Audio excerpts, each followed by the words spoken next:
उद्या निवडणूक आयोगाविरोधात मुंबईत विराट मोर्चा।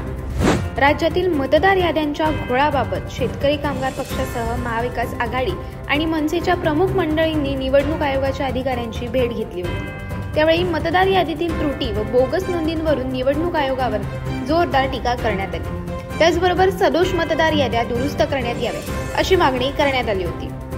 मात्र त्याबाबत अद्याप कार्यवाही करण्यात आली नाही। त्यामुळे महाविकास आघाडी व मनसेच्या वतीने शनिवारी महामोर्चा काढण्यात येणार आहे। मुंबईतील फॅशन स्ट्रीट ते आझाद मैदानापर्यंत हा मोर्चा असणार आहे। या मोर्चात महाराष्ट्रातील डावे पक्ष हे महाविकास आघाडीचे घटक पक्ष असून या मोर्चात मोठ्या संख्येने सहभागी राहण्याचा निर्णय डाव्या पक्षांनी घेतला। या मोर्चात मतदार यादीतील घोळाबाबत निषेध व्यक्त करण्यात येणार आहे। त्याचबरोबर हक्क आणि अधिकार वाचवण्यासाठी शेतकरी कामगार पक्ष देखील या विराट मोर्चात सामील होणार आहे। रायगड जिल्ह्यातील शेतकरी कामगार पक्षाच्या चिटणीस मंडळासह तालुका चिटणीस मंडळाची वेळोवेळी बैठक घेण्यात आली। या बैठकीतून मुंबईतील मोर्चात सामील होण्याचे आवाहन करण्यात आले।